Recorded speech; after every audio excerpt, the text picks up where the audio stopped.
and not just went. Because it's a thankless job. It's like the baseball umpire. When you're doing a good job, nobody says anything. When you're doing a bad job, everybody lets you know. But when you're doing well, nobody says anything. So when everything's quiet like today, I know I'm doing okay.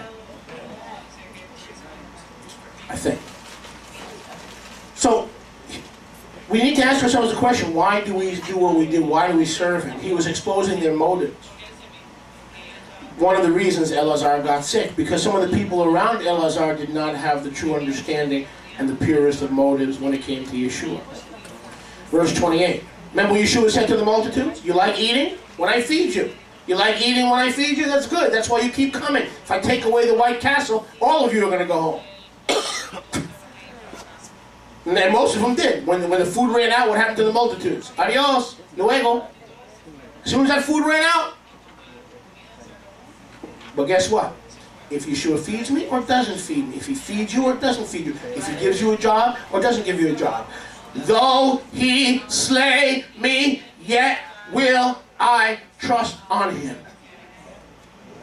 Hallelujah. Amen. Verse 28. And when she had said this, she went on her derech and called Miriam, her sister, secretly, saying, the master has come and calls for you. 29. Yochanan 11:29. As soon as she heard that, she rose quickly and came to him. Miriam came to him.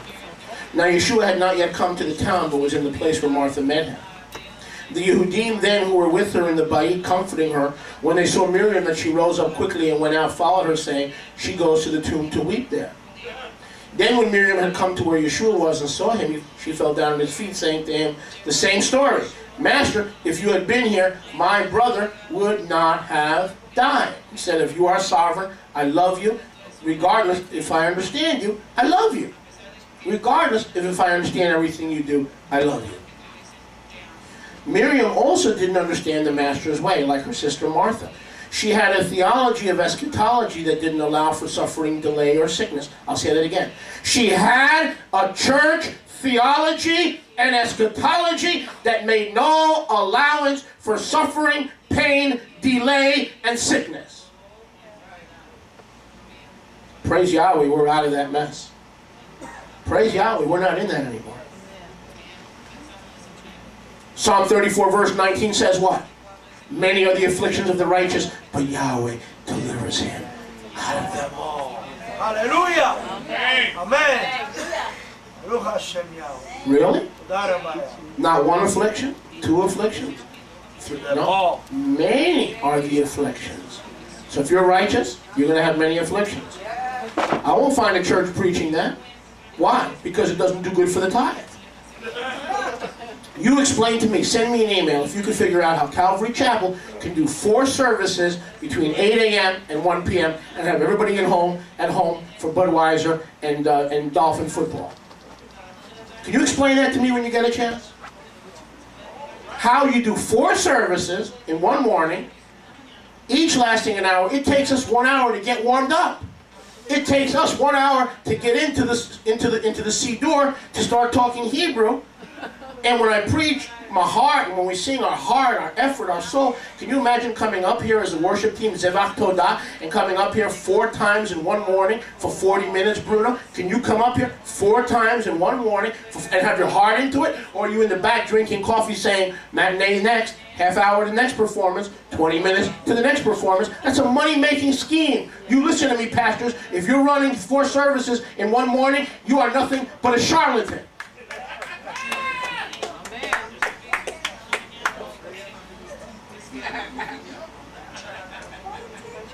Why? Why 4 services? 4 offerings. Why 5 services? 5 offerings. 5 offerings on the wall, 5 offerings. If one of those offerings should happen to 4, 4 offerings left on the wall, 4 offerings left on the wall, 4 offerings on the wall. If one of those offerings should happen to fall, 3 offerings on the wall, 3 offerings on the wall, 3 offering in. Shame, shame, shame, shame. It's a shame. Now, where were we? So Miriam, like her sister Martha, had a theology and an eschatology that didn't allow for any suffering, delay, or sickness in the life of a loved one or a believer. When Yeshua therefore saw her weeping in the Yehudim, verse 33, also weeping who came with her, he groaned in the Ruach and was troubled. Now I've heard preachers say that the reason Yeshua groaned, and later on, verse 35, he wept, was because he was groaning and angry at death. I don't necessarily see it just that way. I think Yeshua was groaning and troubled, number one, by death. That's true, and it wasn't supposed to originally be that way to the sons of men. But number two, he was groaning because they trusted in a belief system that no one would rise until the Messianic kingdom, not realizing the king of the Messianic kingdom was there right then. They were relying more on doctrine than what they were seeing with the eyes of the Ruach. Don't see with the eyes of man, see with the eyes of the Ruach. Hey.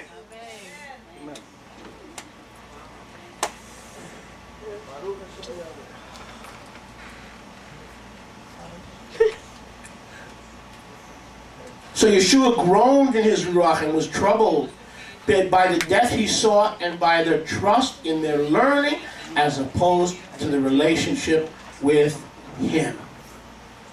Verse 34. Where have you laid him? Yeshua said, where have you laid Elazar? They said to him, Master, come and see. Yeshua wept. And what did the preacher tell us about that verse?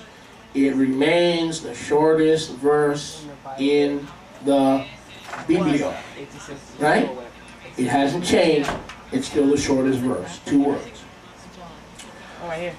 Then said the Yehudim, behold how Yeshua loved Elazar.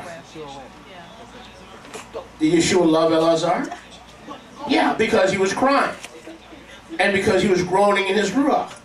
These are the same Yehudim, along with Miriam and Martha, who said, if he loved him, how come he died? If he loved him, how come he's sick? Aren't these the same folks? Or some of the same folks? Stop. And some of them said, could not this man who opened the eyes of the blind have caused that even this man should not have died? Now why were the other people, the Yehudim, talking like this? Because as the Yehudim then, and unfortunately the Yehudim today, their view of a relationship with Yahweh was all wrong. Turn to your neighbor and say, all wrong. All wrong. It was all wrong. All right. And you know I'm a doctor of theology. You've heard me say that before. I am a scholar. If someone says to you, well, brother, you're these self-righteous, these humble people, and they're very self-humble. I'm not a scholar. I'm just a teacher. Or they get up in front of the congregation showing false humility, Well, I don't, I'm just a brother and I'm not really a Bible scholar. Well, pardon me. If you're not a Bible scholar, then what am I doing here? If I'm listening to you and you're not a Bible scholar, what on earth am I doing here? So that's false humility. When I hear a preacher say that, I get confused. I want to listen to a preacher who is a Bible scholar, but knows that in the end, it's going to be the voice of Yeshua that carries him through life when life comes upon him and overtakes him. And the voice of Yeshua, not a scripture, not a cassette, not a DVD, not a CD. The voice and the relationship of Yeshua is saying, I am the resurrection. If you're dead, I'll raise you. If you're living, you'll never die. I am the resurrection. I am the life. You want to hear that assurance, that blessed assurance that Yeshua is alive. So Judaism is not the truth. Catholicism is not the truth. Protestantism is not the truth. Mormonism, no ism is the truth. Yeshua, the person, is the truth. What you ought to be saying was, I want the truth of the truth, so that I want Yeshua's Hebraic perspective to come through my earthly teachers as opposed to a Greco-Roman perspective. But I want Yeshua truth because there's only one truth, and that is Yeshua. It's not Rabbi Moshe. It's not Rebbetzin Rivka. It's not the First Baptist Church of the Frozen Chosen. It is Yeshua, the person, who is the truth. Baruch Hashem. What you ought to be saying is, since I have the truth, I want a clear filter. I want the truth to speak to me through a clear filter, not a perverted filter.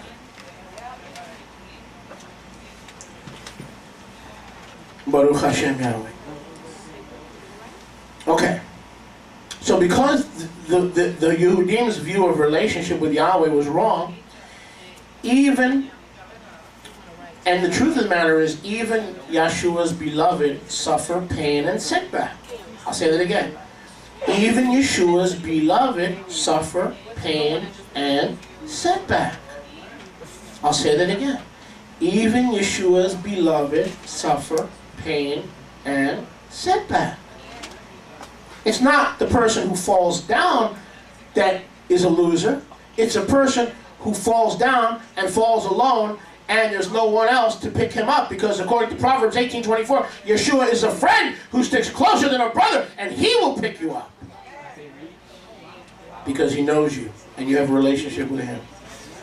Those in intimate relationship with Yeshua learn and come to understand that their pain and their setbacks are part of a program that they don't understand, because it's cloaked in his sovereignty.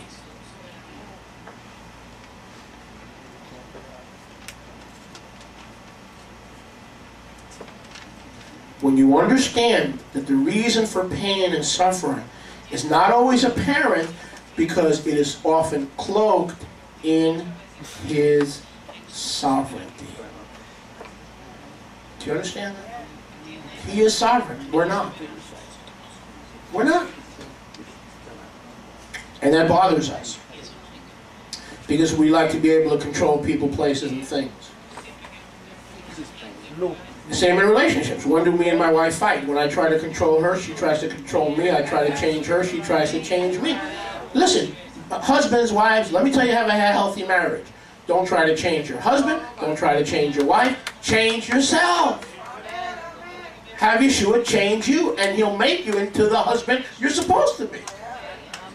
And into the wife you're supposed to be. Amen. You don't need a new wife for a new husband. You need a new you. Amen. Those in intimate relationship with Yeshua learn and come to know this, that pain and suffering and setback does not divorce you from being his beloved. Just the opposite. It confirms that he's working in your life, because he always rescues you. Verse 38. Yeshua therefore again, being troubled within, came to the tomb. And it was a cave. A stone was placed at the entrance. Oh, I got a lot more to cover than I thought. I got to go quickly. I'll say that again. What time do you have? Because I don't have a clock in front of me. 10 after? Good, we have 2 more hours. Okay. A stone, look, verse 38. A stone was placed at the entrance. In other words, the resurrection was here. It was about relationship. It was about praying Yeshua's will and not their own will. And the resurrection is about to remove Elazar from the tomb. But there was one problem. It was called a 1-ton boulder. Hello? Hello. So you love Yeshua. You have a relationship with Yeshua. And just as you are about to think that he's going to move in your behalf, you come to a situation that has a stone or a boulder that you cannot move yourself. You want to be in Miami, you want to work in Broward, you want to live in Broward, and you know Yeshua's will, and he shows you his will, but there's a boulder, the house won't sell, the market's not moving, there's a boulder. And yet you know Yeshua's will. Brothers and sisters, before his will can be revealed or brought to fruition, stones must be removed by blocking the entrance to your dreams. Let me say that again. Before his will can often be revealed or brought to fruition, stones must be removed that block the entrance to your dreams. Verse 39. Yahshua said, "You take away the stone." Martha, the sister of him that was dead, said to him, "Master," verse 39. By this time, he smells. He's been smelling for 4 days. I'm not talking about Max Schmeling, the boxer, either. He's been smelling for 4 days. For 4 tables. Yeshua said, "Take away the stone." Why couldn't Yeshua? He was going to raise the dead. He said, your brother shall rise again. Martha said, yeah, I know in Bible college they told me he'd rise on the last day. Yeshua said, I'm not Bible college, I'm resurrection. The resurrection is here. I'm going to raise your brother because he died as a believer in me. And so they were crying, they were weeping, they were weeping at the tomb of Elazar. And why didn't Yeshua just say, I'm here, I'm going to take away the stone, I'm going to raise the dead? He still does nothing. First he lets Elazar die, and then when he finally gets there, allegedly 2 days late, he stares at the tomb and does nothing.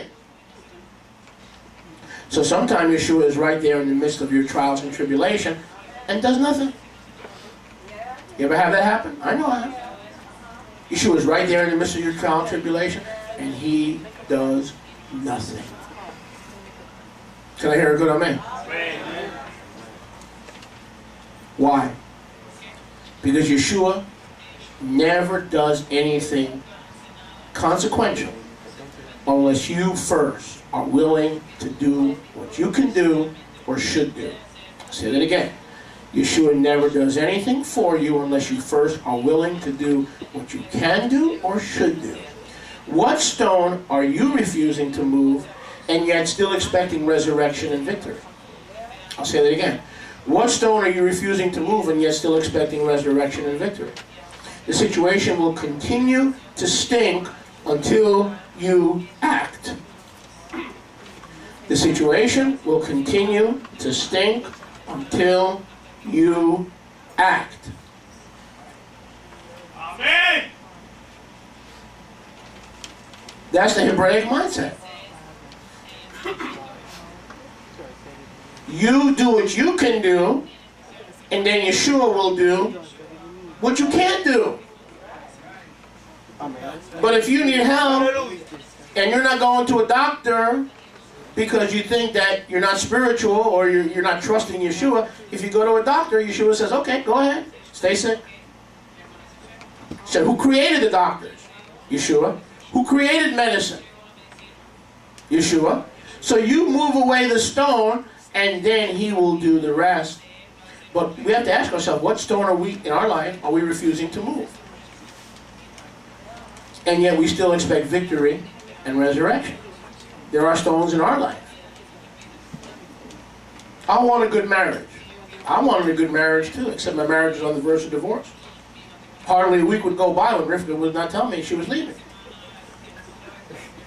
Now, 10 years later, I still remind her of it. I'm leaving. Where you going? I'm leaving. You are? Where? Up, up and away. In my beautiful, my beautiful.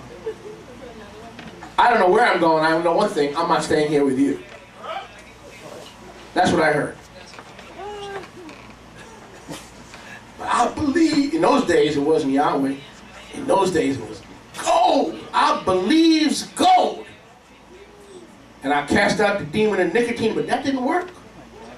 Then I cast out the demon of licorice. But that didn't heal my marriage. So finally I said, wait a second. Yeshua's at the tomb. My marriage smells. It's been dead for 4,000 years, or it seemed like that. Am I going to stop? Am I going to quit the ministry? No. Because I'd rather get rid of my wife than get rid of Yeshua's call on my life. And I don't say that behind her back. I say that in front of her face. So I got to do something. I know what I'll do. I'll remove the stone. So I went to 4 years of marriage counseling. And now we're still married. Duh, light bulb goes off. You've got to sometime move the stone and Yeshua will show himself strong. For the eyes of Yahweh search to and fro upon the earth, looking for someone through whom he can show himself strong. So he could have removed that rock, but he did not remove that rock because Yeshua wants to see if you are willing to be a co-laborer with him. Not take the glory for yourself, but also not fully depend on him to the point where you're so, what? Heavenly minded that you're what? No earthly good. Can we talk? Can we talk? I used to have a lady who used to come in here. As soon as she walked into the lobby, she would faint. She was Marilyn's friend. And I said, first time I went over, I said, she all right? Oh, Rabbi, the anointing, let's just say. It doesn't happen in church, it doesn't happen in, it doesn't happen, it's the only, when she comes into B'nai Yeshua, she plots it. She always plots in the middle of the lobby, right in front of the men's room and the ladies' room, nobody can go to the bathroom. And as soon as she walked in, it wasn't the worship, the laying on of hands, the singing, no. As soon as she walked in, untouched, unprovoked, she fell down. So, I don't know where I was going with that. The only way I know where I'm going with that is what I said before that. If any of you remember what I said before that. Does anybody remember what I said before that? Taking away stones? Huh? Yeah, but that was not... Oh, yes. Thank you. So this woman, in all due respect, was so heavenly minded that she couldn't worship God. She couldn't help teach the children. She couldn't clean them away at all. Anything I asked her to do, I would have to wake her up out of a coma. She wasn't moving any stones. It was the Lord was going to do it. So let me ask you a question. If you were the rabbi, can you appoint her to pray for people? Can you appoint her to teach people, children? Can you have her help with the Yadi Radio Network? No. She walked into the lobby and she gave Gesundheit. Hey. She went schluffed. I've had them. Trust me, I've had them all. I had a woman in Lauderhill. She would not let me shake her hand. Why? Because Jesus was on her dress. And she says, I'm not changing clothes until the picture of Jesus comes off of my skirt. I said, honey, do me a favor. Sit over there. Wow. She was not changing clothes. And I'm not fitting either. And she used to walk around lifting up her skirt. Do you see Jesus? So, I see something else, honey. I don't see Jesus.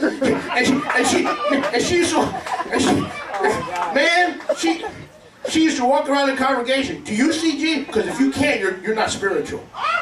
If you were spiritual, you'd be able to see Jesus.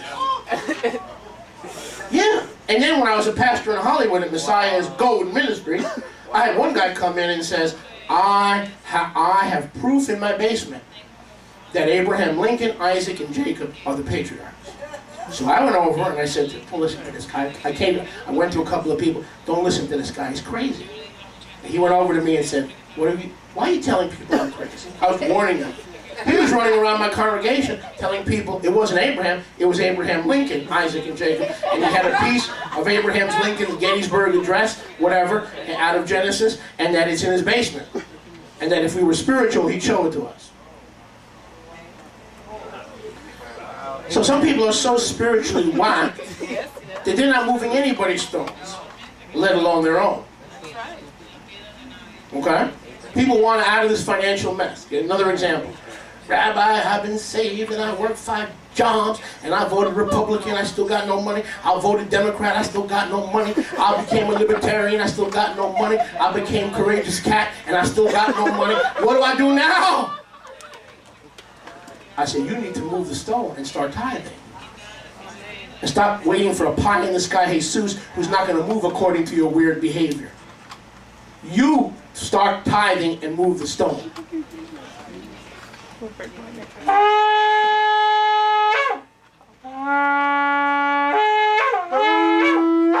So until we move the stone, the situation will often continue to stink. Verse 40, Yeshua said to her, Miriam, didn't I say to you, if you would believe, you would see the Tiferet of Yahweh. Verse 41. Then they took away the stone from the place where the dead man was laid. Circle those words, they took away the stone.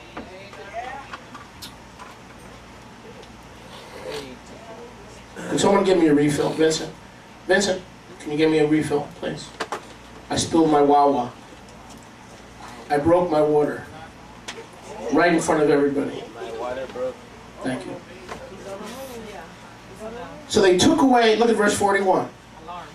Yeshua said, Miriam, if you would believe, you would see the Tiferet of Yahweh. Not only did you believe that the resurrection was not, thank you, that was not here, you didn't take away the stone. Then they took away the stone. Why didn't Miriam take away the stone? Hello? I said, why didn't Martha and Miriam take away the stone? Martha, the sister of him that was dead. And Yeshua said to Martha, take away the stone. Do you see Martha removing the stone? No. It says in verse 41, they took away the stone from where the dead man was laid. Listen, brothers and sisters. Listen carefully. Sometime to see his glory, you have to do what you can do. They had to remove the stone together. Sometimes you cannot accomplish anything in the kingdom without first moving a stone that he asks you to. However, often the stone that he wants removed before he works his power is a stone that needs the help of others before it can be budged. A lot of people who don't go to fellowship, who don't go to the congregation, who are isolated, who are lone rangers, they get a lot of stones that Yeshua asked them to move, but those stones never get moved because they're trying to move those stones and those obstacles on their own. Could Martha move that stone? It was one time. You know there are people that Yahweh is going to do mighty things in their life, but he put a stone in their way to test their trust, to test their obedience, a stone that's immovable, that weighs a ton, and waiting to see if they would give up the dream and the vision and the goal, or if they would get others to help move the stone. In other words, Hebrews 9:25, do not forsake